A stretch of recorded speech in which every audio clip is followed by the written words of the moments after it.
Hi, everyone, and welcome. I'm joined today by Scott Ritter, a former major, intelligence officer in the US Marines, and also a UN weapons inspector. So, welcome back to the program. Thanks for having me. So, for me, one of the absurdities of this whole proxy war in Ukraine is that the people who warned for the past 20 years that NATO expansion to Ukraine would result in its destruction. They were smeared as anti-Ukrainians for a reason, while the people who essentially condemned Ukraine to destruction by cheering on NATO expansion, then rejecting negotiations and, well, insisting on keeping the fighting going, even after it's been effectively lost, they are somehow the pro-Ukrainian. So it's truly fantastic war propaganda we have seen. But we now appear to reach that endgame, which many have predicted. That is, the front lines are cracking, Ukraine's casualties are going up, desertions are going up, and it's starting to look as if the complete collapse of the Ukrainian army could happen within the next few months. But even if it doesn't, it's nonetheless very quickly going from bad to worse. So I wanted to maybe start off by asking you, what do you see as being the main developments now shaping in Ukraine? Well, I mean, this is something that I've been and others have been predicting um, since when the war expanded first in the fall of 2022, um, when Russia made the transition from phase one, which was that quick strike operation to compel Ukraine to the negotiating table, um, successfully, by the way. But then Ukraine rejected the peace that it had agreed to. At the behest of these people that ostensibly care for Ukraine. Um, I said we're transitioning into a conflict that is going to grind the Ukrainians down. Now, I will say that I had a much more optimistic timeline of how long it would take to grind Ukraine down, probably because I, like many other Western observers, didn't understand what a special military operation was. I come from a background that is premised upon war being comprised of actions designed to achieve total victory. The special military operation was not an action designed to achieve total victory. It was always a limited action that had a whole bunch of politics layered over it, and it therefore became difficult from a Western military perspective to comprehend what exactly Russia was doing, because from the Western trained mind, um, there were many missed opportunities. Things were allowed. Why is it in a nation that's supposed to be at war?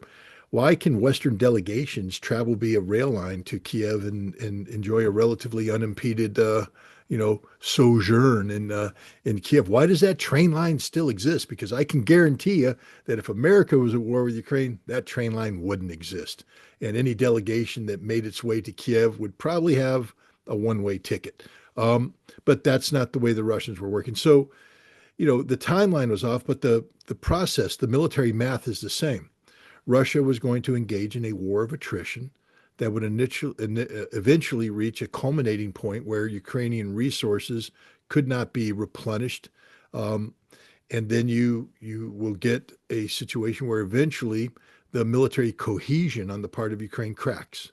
And when it cracks, it's all over. Russia will then um, be able to rapidly exploit it because Russia will not run out of resources. That was the one thing that was a given up front that many people disagreed with, but it's the one thing that I and others were 100% correct on, that the Russian military machine would be able to outperform the Ukrainian military machine, even backed up by NATO, because Russia had deeper manpower resources. Russia had military industry that was readily mobilized, as opposed to the West, which still hasn't mobilized. And eventually, Ukraine would just run out of resources. And that's where we are today. Russia also fooled everybody because they didn't engage in Bakhmut style, meat grinder tactics where both sides were getting ground up. I mean, Bakhmut was a bloodbath for both sides. The Russians lost a significant number of people because primarily it wasn't a Russian Ministry of Defense operation. It was a Wagner operation. And Wagner had access to manpower pools in terms of prisoners that were disposable. And they disposed of them in very bloody frontal tactics, frontal assault tactics in an urban environment. Uh, that's not how the Russian Ministry of Defense works. And the Russian Ministry of Defense is actually under, I believe, political pressure to reduce the number of Russian casualties. So the tactics evolved to achieve the defeat of the Ukrainian military using meat grinder tactics that were decidedly um, one-sided in what was getting ground up. What we see today is the Ukrainians suffering horrendous casualties because Russia has mastered the nature of this conflict. It was interesting. There was an interview given recently by a member of the Third Assault Brigade, which is the new name for the Azov Brigade. These are the Nazis. These are the Banderas. These are the true believers in the cause. These are people who have actually acquitted themselves well militarily on the battlefield. When they have been committed to certain fronts, they have caused the Russian advance to stop. Um, and the reason why is that they were able to employ not just motivated troops, but also uh, drone swarms. I mean, the big Ukrainian advancement in this war has been their ability to deploy significant quantities of drones, especially these FPV, first-person view suicide drones, and use them as battlefield fire support. And when the Ukrainians would throw these drones in the battlefield, the Russians were ground to a halt because they couldn't move or else they'd be hit. And so the Russians would have to then divert their resources to other parts and seek to, outflank, and they had great success that way. But what this person said is, we can't do that anymore because the moment we start to employ our drones, the Russians kill all of our drone operators. See, the Russians have broken the code on how Ukraine uses drones, and they go after the source. And they kill the drone operators, suppress them, which means the drone operators have to withdraw, which means there's no longer drone coverage, which means the Russians come in with their drones and their fire support, and then their unique tactics, and they are able to push back the Ukrainians at great loss to the Ukrainians. And that's what's happening today across the field.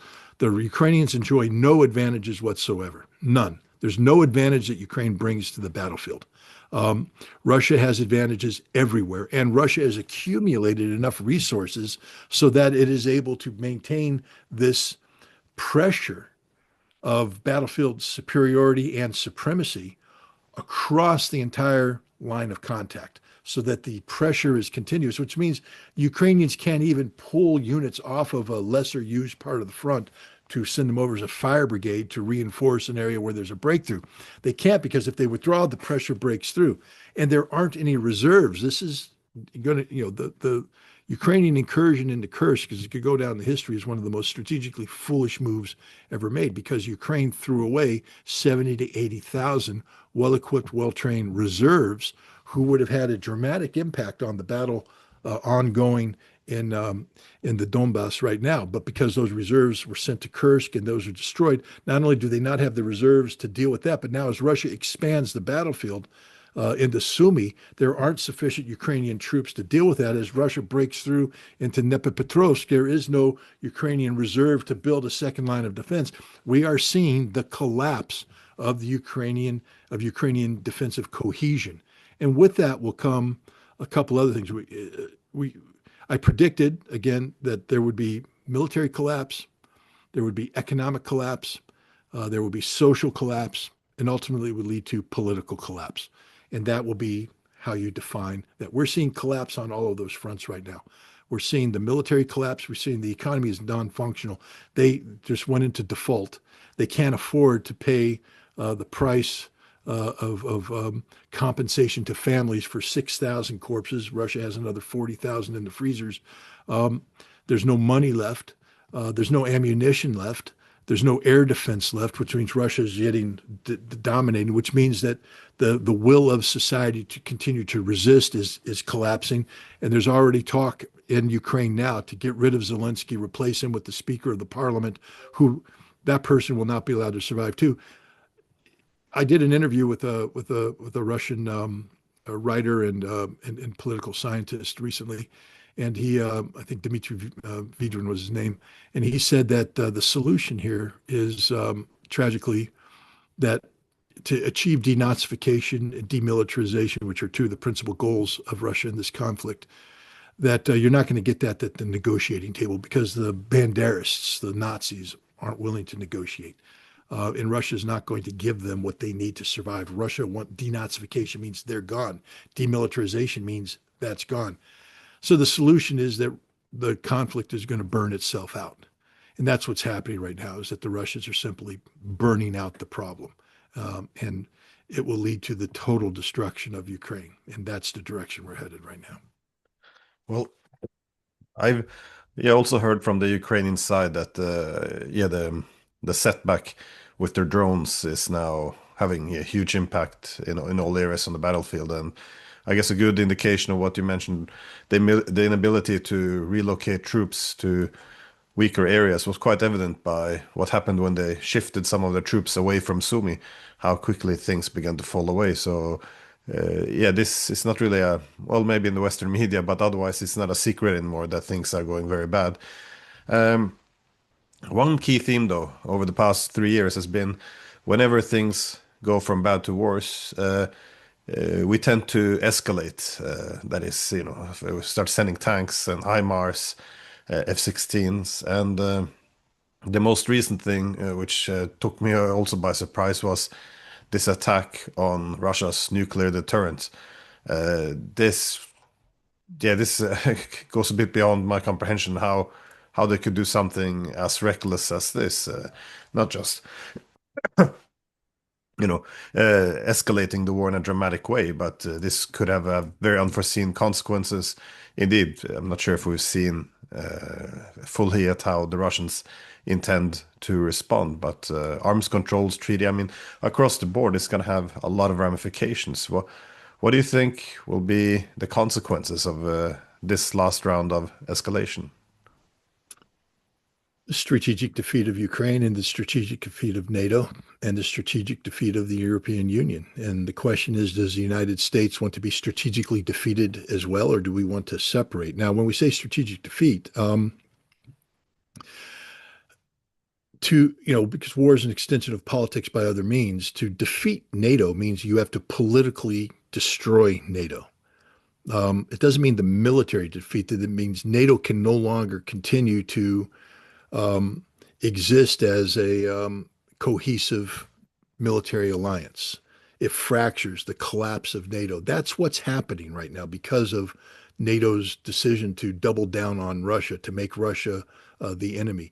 The European Union, likewise, has deep fractures in it right now because of their insistence on not solving the problems inherent to the union today, within the union, but to try and find an external enemy upon which they can, continue to achieve growth. Um, this, the Russians now have made a commitment. I think there was a period of time. I think there was a window of opportunity um, in the summer of last year where Vladimir Putin came out and said, "Look, I'm willing to negotiate, but it's going to be Istanbul Communique 2.0. It's going to be that deal updated to reflect present realities." And those present realities were almost exclusively linked to recognition of Novorossiya, of Kherson, Zaporizhia, Donetsk, Lugansk as being part of Russia and Crimea as well. Um, but Ukraine would continue to survive. And had they taken advantage of that, the Zelensky government would probably have been allowed to, not allowed, but would able to survive or some derivative thereof. Because I think Russia was looking for an end to this conflict. They hadn't yet made the political decision that Russia now is committed to a open-ended conflict that only has one outcome. I think in June of 2024, Russia was ready to make a deal that gave it most of what it wanted, but not all of what it wanted. I think that that window is shut, is gone. I think that the Russians now have recognized the Zelensky government for what it is, a terrorist organization, and that there can be no coexistence peaceful or otherwise, that it must be destroyed. And Russia is on a pathway of achieving that destruction. And if NATO chooses to commit its resources, Russia will chew up those resources and politically defeat NATO. And if the European wants to join in, Russia will defeat them as well. And the only question is, does America want to throw its hat into that ring? And that's why Russia continues to have open-ended dialogue with the United States in hopes of keeping America out of this mess. But I think Russia has made a strategic decision that while they may not yet call it a war with Ukraine, they are at war with Ukraine, and therefore there will be gloves off on strike options. So I talked to you earlier about how, as a Marine, there were things that I would have done, having helped plan and execute a strategic air campaign against Iraq in 1991. I know what it takes to destroy a nation state. Russia has not been doing that to Ukraine. I think now we're seeing Russia beginning to do just that. And I don't believe that this escalation is over. When Russia was confronted with the Ukrainian decision and the NATO decision to continue the war in the fall of 2022, on the ground, Russia sought to stabilize the front with the Surovikin line and 300,000 mobilized troops, et cetera. But while they were stabilizing the line, Russia initiated a strategic air campaign that most people aren't familiar with. It's something that, I'd love to be able to write a book about it someday, but somebody will beat me to it probably with better resources and all that. But the history of how Russia destroyed Ukraine's integrated air defense network, a NATO-provided network with some of the most advanced weapons and best intelligence queuing imaginable, how Russia defeated this. And that's a campaign that's been ongoing. Russia has annihilated the Ukrainian air defenses to the extent that today Ukraine is all but it's not defended. And NATO, but this means that they've stripped NATO's air defense as well.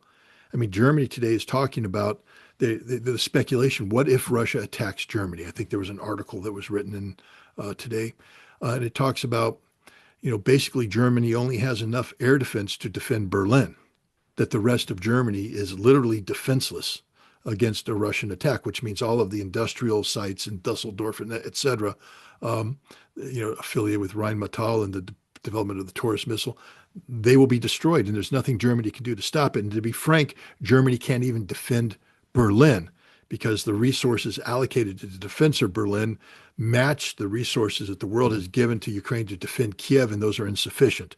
Russia has developed tactics and tools that can overcome the Western air defenses. Germany is defenseless against Russia, and that means that Europe is defenseless against Russia. That's the reality, that Europe and the EU have gotten themselves to a position where they have committed to a strategic direction designed to defeat Russia, but all they've done is expose themselves to the inevitability of their collapse. And the way that Europe is progressing with this expansion and, as you call it, escalation, is such that they are making it impossible to quantify any escalation of the conflict as an Article 5 issue. I mean, Germany is not seeking the permission of NATO to give Russia advanced missile technology, which means this is a unilateral German action, similar in many ways to the Turkish decision to intervene in Syria. And you know what happened when Russia responded, attacking a Turkish column, killing Turkish troops. Turkey said, whoa, we want Article 4 to kick in, maybe Article 5. And NATO went, no, you're on your own. You're on your own. You did this on your own. Germany, what Germany's doing is on their own. It's not approved NATO actions. NATO's not there to protect Germany. The European Union is seeking to do things that it can't back up because it doesn't have an Article 5. So they've delinked European Union activities from NATO activities. Europe is setting itself up for an absolute disaster because if they continue to escalate, as you said, they don't have the means to sustain that escalation or back it up. Russia has the means to deflect that escalation and destroy it. And if that's the direction we want to go, then the United States is going to be compelled to ask the question, do we want to jump in here and risk losing Boston, Baltimore, Los Angeles, although given the riots, we may be willing to write off Los Angeles. But how many American cities are willing to lose on behalf of Dusseldorf? And the answer is none. None. This is a problem that Europe has made for itself. And the solution is with Europe, and Europe doesn't have the means of coming up with a solution. So I think the Russians are committed right now to winning this thing. The good news is Russia doesn't want to attack Germany. Russia doesn't want to attack Poland. Russia doesn't want to attack Europe. Russia simply wants a resolution to the problem in Ukraine. And right now, I think Russia recognizes that the only way they achieve that is through the unconditional surrender of Ukraine, which comes from the total defeat of Ukraine at the hands of the Russian military. Well, you mentioned the United States. Well, the question is whether or not they will sit this one out.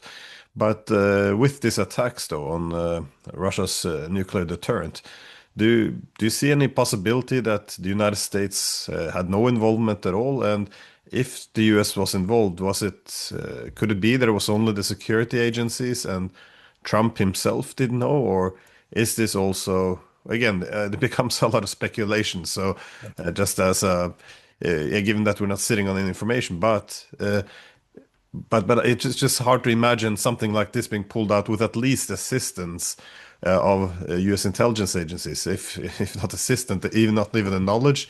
To yeah, it's starting to sound very unlikely though. But if Trump's not involved, I mean, from the first administration, it did appear that he was often sidelined on some key issues. And but again, this is more your field, so I was wondering what your thoughts were. Well, I start with the presumption based upon observable factors that the Trump administration is a dysfunctional administration when it comes to Russian policy, Ukrainian policy, and in many ways national security policy. Um, Normally, to be a functional administration, you need to have a systemic approach to um, build policy from the ground up. So normally you'll get policy direction from the executive, the president, and then the national security advisor will hold a meeting where he'll farm out tasks to the different agencies who will then break it down into interagency groups who will begin the process of building consensus on, you know, can they execute this? If not, what what needs to be done to make it a policy that can be executed, then how they will execute it. Then that works its way up through various meetings. You have small interagency groups, larger interagency groups. You have the deputies meeting at the National Security Council. Then you have the principals meeting, and they present it to the president as final um, cohesive, consensus-driven policy. This administration doesn't work that way at all. We don't even have a national security advisor right now. We have a secretary of state who's dual-hatted, and he can't do both jobs. And he's not doing the national security advisor job, which means the National Security Council is not functioning, which means what we're happening is the president acting on a whim or on advice whispered into his ear. That advice hasn't been thoroughly staffed out. A key example of this is Golden Dome. Golden Dome is a missile defense brainchild that's foisted on him by people that Pete Hegseth and others. It hasn't been farmed out and looked at. It can't work. Talk to Theodore Postal. He will tell you it can't work. Can't work on the budget. 150 billion. No, you're talking close to $4 trillion, and it still won't work. Uh, just so people are like, well, Scott, you're very pessimistic. I don't know. I've been following this for a little while. I grew up in the age of the Cold War, and I watched how, Safeguard was supposed to defend, but we couldn't do Safeguard. We dumped Safeguard. Now, for me, that was an academic exercise because I was too young to have lived through it as somebody who was involved. But studying Safeguard, you realize that missile defense just can't work. There's always something that will overcome Safeguard. It doesn't matter how many bases we build, how many Sprint missiles or Spartan missiles we build. The Russian response was either large missiles with multiple, reentry vehicles, independently targeted, which would overwhelm the system, or FOBs, a fractional orbit bombardment system, meaning you put a missile into orbit and it comes out in a trajectory that can't be tracked ballistically, and they strike the target. The Russians had the solution. We didn't have the money to build these, so we wisely signed the anti-ballistic missile treaty saying mutually assured destruction is our safest bet. Donald Trump then, or not Donald Trump, Ronald Reagan then said, no, no, no, no, no.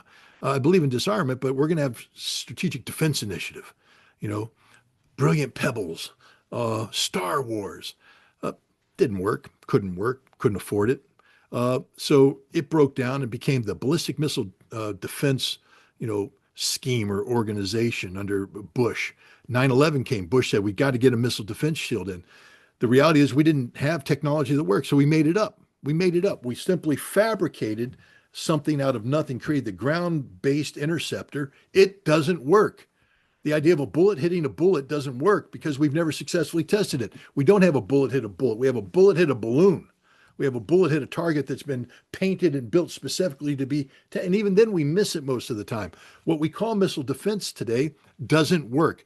Everything the Russians possess can overcome the missile defense that we currently have. So now what are we going to do? Come up with the Golden Dome, which is a missile defense system predicated on technology that doesn't exist, hasn't been tested. And when it does talk about using existing technology, it's using technology that doesn't work.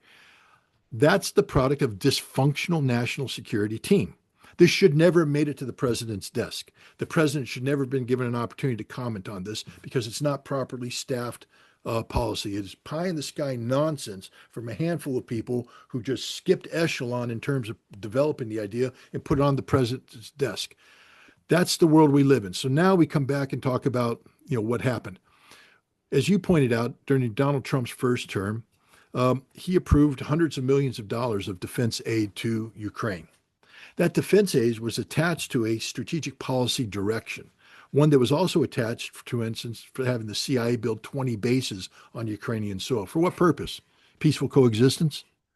Were these 20 CIA bases there to hold hands with the Russians and sing Kumbaya? No, it's part of a strategic policy direction to achieve the strategic defeat of Russia, strategic defeat defined as the collapse of the Putin government. That's what it is. It's about creating the conditions economically, politically, etc., that brings about a collapse of the Putin government. That was the strategic direction under the Obama administration once the Russian reset failed. Remember, we had the Russian reset. That was really regime change operation designed to put Dmitry Medvedev in place and keep Vladimir Putin out. That's all it was. It wasn't about better relations. It was about keeping Putin out. When that failed, Putin came back 2012. It changed into regime change, and the CIA doubled down on working with opposition leaders, et cetera. There's a reason why Russia kicked out all of the NGOs, Western-funded NGOs, because they were fronts for the CIA, trying to achieve, domestic unrest to collapse the Russian government. That was the policy inherited by Donald Trump. He never changed the policy. In fact, they expanded on the policy in Ukraine, talking about bringing NATO to Ukraine. He can say that there was a stupid idea. Well, then why didn't you shut it down when you were president?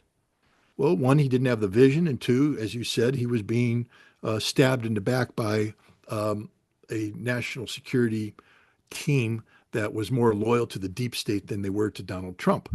But now he has this. Joe Biden took the same policy, expanded upon it through the conflict in Ukraine, and now Trump has inherited it. Ask yourself the following question. Has Trump publicly shut down this national security policy of the United States? Has Trump come out and signed an executive order that said it is no longer the policy of the United States to achieve the strategic defeat of Russia? And the answer is no, it's not. Has Trump shut down the 20 CIA bases in Ukraine? Because we don't know, because the funding is black. It's hidden. We don't know. But the answer is no, he hasn't. He hasn't signed a finding to reverse this. Because he's a businessman and this is leverage. You don't want to give up all your tools until we have a deal. So what he's done is kept the same tools on the table whose job it is to bring down the Russian government. And they work closely with people like MI6, British Secret Intelligence Service, who has a far more aggressive posture with Ukrainians against Russia than the United States, even the United States does. MI6 is actively involved in carrying out direct action operations against Russian strategic targets. This attack on the Russian air bases, I believe, was conceived in a certain green-tinted, glass-covered building in London, where home of the Secret Intelligence Service. But the president, I'm not saying the president ordered this. Fact is, I'm fairly convinced the president not only didn't order this, but he wasn't knowledgeable of this. That the president has built an echelon around him that are committed to dialogue, committed to diplomatic engagement, etc. Underneath that is the soft power people, Scott Bessent talking about sanctions, Graham talking about sanctions. The team that he never has contact with is the hard power people, the covert action people, the direct action people. Why? Well, one, because they are designed to be deniable, covert. Two, they are not being forthright with the members of the Trump cabinet who should be advising them. I don't believe that Radcliffe, the CIA director, is fully cognizant of what Russia House is doing.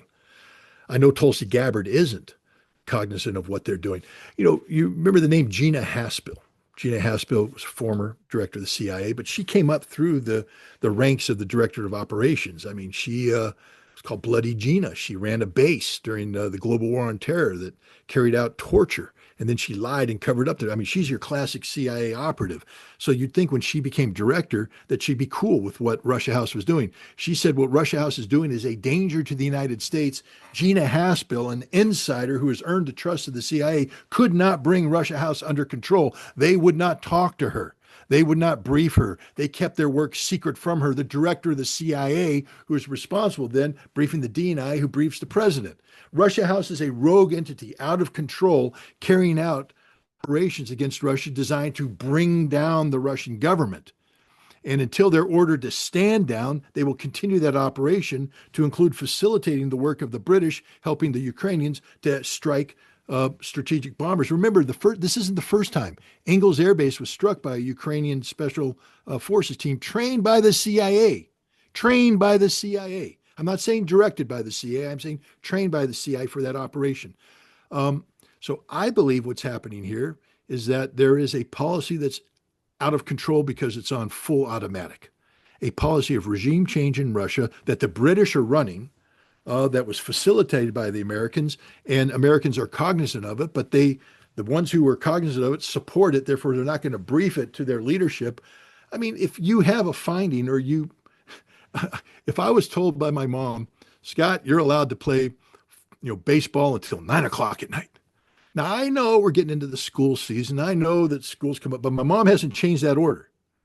And so I'm going to go continue to play baseball until 9 o'clock at night, even though I know that my mom wants me home at dinner at 6 o'clock, because she hasn't told me I can't.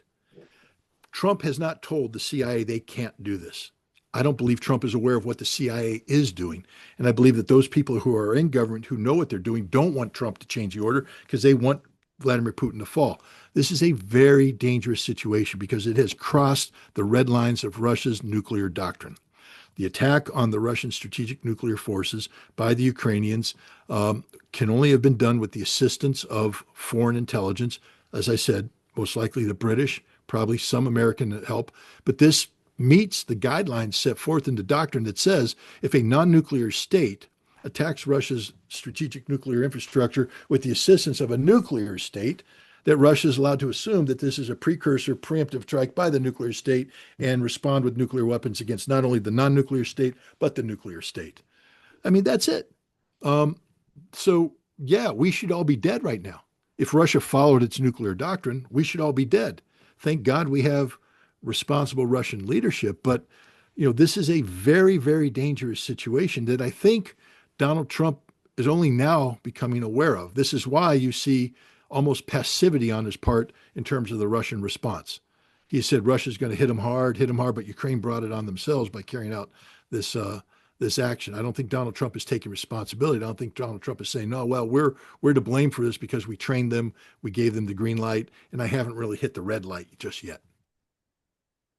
But with all of this recent escalation, what do you see happening to the peace negotiations? Because it seems to me the Russian position has hardened while, well, at least Ukraine and the Europeans are not seemingly willing to move. Is it just for show now, or is there some incremental movement towards at least a common format? I think the Russians are not going to be the ones to walk away from this agreement. But they have said, I mean, Russia's put its position down. It's known to Trump. Putin briefed Trump on the position. Trump knows the Russian position. But what the Russians have said is we will continue this process. And they proved it by showing up in Istanbul for the second round. And they proved it by continuing to act out on initiatives that came from the second round, the return of dead bodies, the return of prisoners, etc. And Russia has said it's willing to, talk about organizing a third round of negotiations. It's Ukraine that's saying hell no. Ukraine saying we can't do any of this, we can't support this, we can't do any of that, we reject all of it. It's Europe that's backing up Ukraine. So now, from the American perspective, it's the Europeans and the Ukrainians that are sabotaging the peace negotiation, which is exactly the perception that Russia wants um, to to further, because a decision point will come for the president of the United States where he will distance himself from this negotiating process. And the question is, who's he going to blame for this political defeat? And right now, the Russians want him to blame the Ukrainians and the Europeans, and it appears that that's the direction the president's leaning. This is a conflict that will not be solved at the negotiating table. The Ukrainian behavior, the Ukrainian conduct, and the conduct of Europe and its NATO allies is such that Russia, I believe, has no faith in any of those parties from being responsible partners for peace. So Russia now is committed to a path of achieving, uh, victory through war. And it's rapidly happening. I mean, it's rapidly happening on the battlefield right now. And I think you're going to see the rapid political collapse of Zelensky. There's talk that there's already move inside Ukraine to oust him because he is no longer a useful tool of anybody. He's become a problem for everybody. Um, but I also see that there's nothing that Europe can do to end this. I mean, the Russians appear to have taken the gloves off. There was a strike the other day in Tornapil, I think, name of the city, that allegedly hit a bunker, a weapons storage facility that contained 56 Patriot missiles at a time when Ukraine is saying we're out of Patriot missiles, we need more. Well, 56 of them just blew up.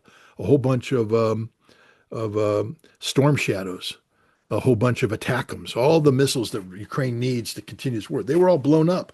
And I think Russia's blowing up ships that have that stuff on it. Nothing's coming into Ukraine now. It's all getting destroyed. The Russians have taken the gloves off. And like I said, I do believe that Russians haven't even come close to.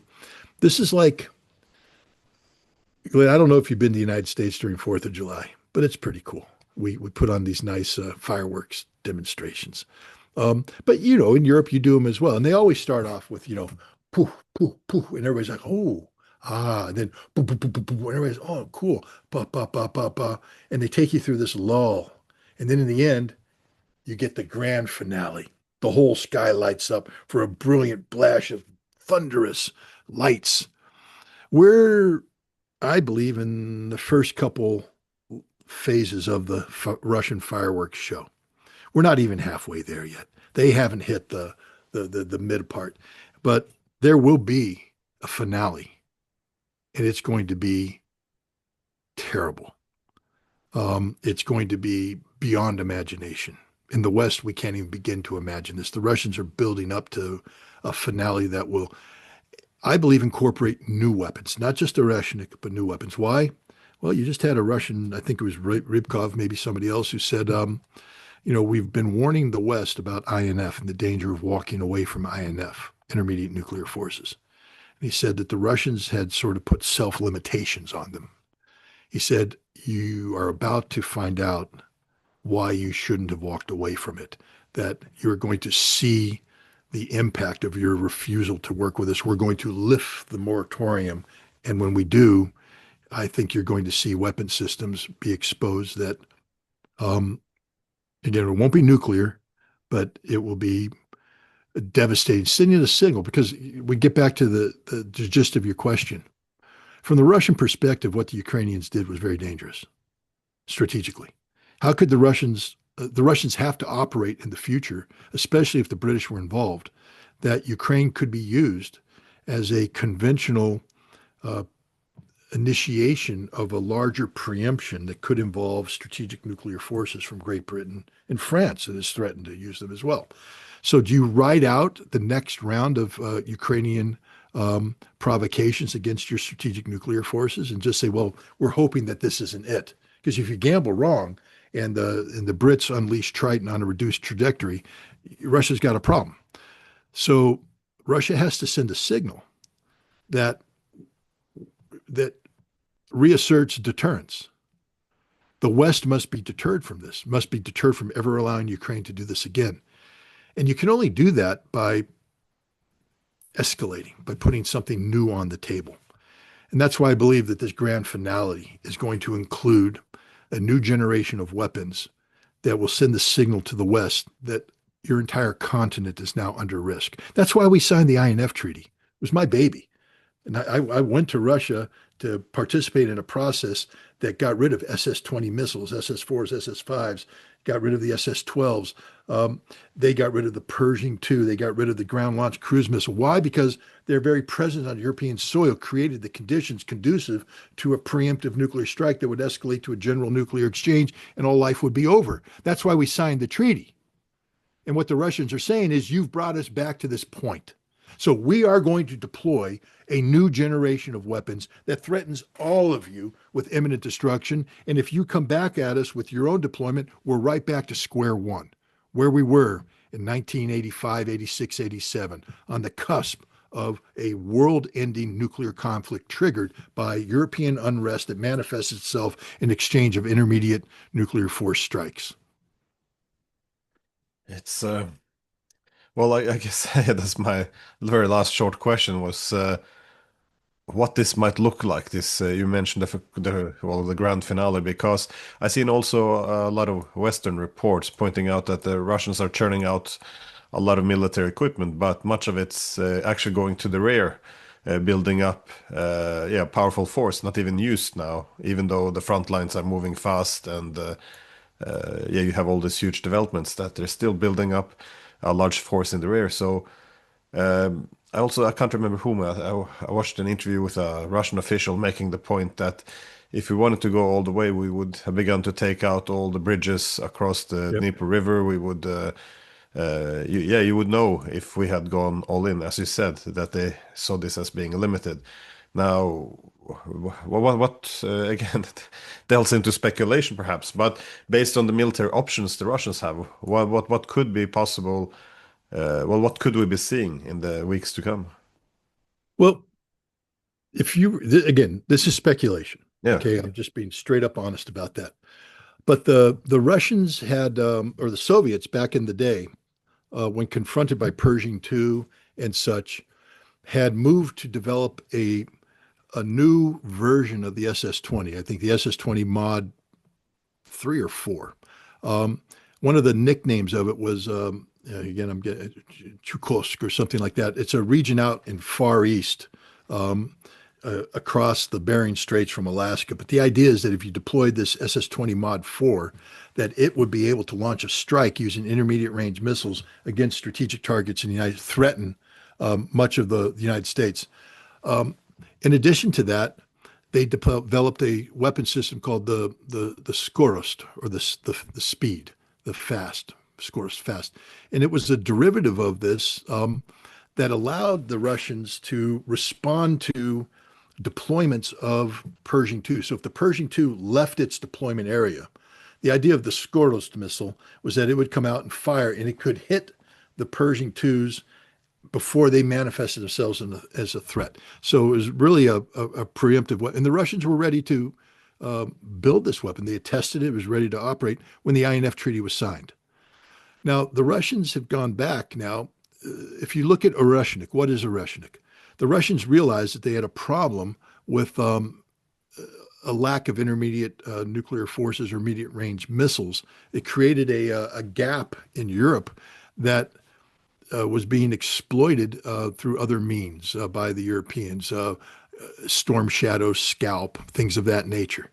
And so the Russians wanted to develop a system that could respond. So the system was the RS-26. It was a missile that, because of the INF Treaty, had to be tested at strategic ranges. So the first test of the RS-26, I believe, took it to strategic range. But then when you start adding on all the other stuff, it brings it back to an intermediate range missile. And so its goal, though, was to provide those kind of strategic fires that don't involve the launch of a strategic nuclear missile. But the Russians basically mothballed that because of the INF Treaty. What is Oreshnik? Oreshnik is a modernized version of that missile. Oreshnik provides Russia with those strategic capabilities. Russia launched the Oreshnik Russia launched against the Ukrainians was a missile that was technically in research and development. It hadn't reached full-scale production. but Putin declared it to be a missile that had reached full-scale production. So I believe that right now you've seen, look, I'm just, when I was an inspector in Votkinsk, which is where Oreshnik is being assembled, and I know the plant that it's being assembled at, you were looking at the ability to crank out 60 to 80 Oreshniks or SS-20s a year. You could surge that to maybe 80 to 100. But let's just assume that the Russians went into full-scale production of the Oreshnik missile. And that decision was made in November. So we're talking, December, January, February, March, April, May, June, 7 months at 80 missiles per month. Now, I'm not too much of a mathematician, but 7 times 8 is what, 50, 56, something like that. 560. There's 560 Oreshniks out there right now. Okay, nobody in the West is talking about that. They're talking about, oh, maybe a dozen here. There's 560 Oreshniks that have been built already. Now, the Oreshnik represents a Soviet era thinking of Cold War. I always warn people, there's a danger to go back to the Cold War because we didn't win the Cold War. We didn't win the Cold War. If there was actually a war fought in the Cold War, we would have lost it decisively. I mean, we found that out at the end when we sent our guys into East Germany when the wall collapsed, and we started stealing the actual tanks with the advanced Russian reactive armor. And in the tank, we got a hold of the Russian ammunition. And what we found was that our ammunition that was issued to all of our frontline units could not touch the Russian reactive armor.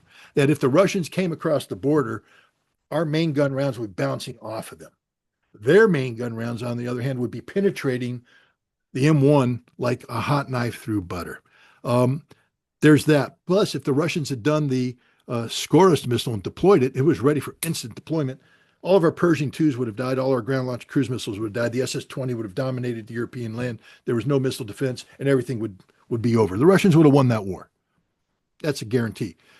The Russians know this. So what have the Russians done? On the missile side, Oreshnik has come in. That's the SS-20 equivalent. I believe the Russians have also built a Skoros version. It hasn't been deployed yet. They're not talking about it yet. But I think you're going to find that part of this new, this grand finale you're going to see is going to be the unveiling of a Skoros type system. And it's going to be put on a demonstration. I don't know what they're going to strike. Maybe they'll hit all of the F-16 sites. Maybe they'll hit everything. But it's going to be done in a way that shows that Europe will instantly die if it wants to go to war with Russia. And the Skoros system, again, if they made that decision in parallel, you're talking about 500 plus missiles out now. They only need to fire, a dozen to send the signal. They still have plenty left over to take on all of Europe.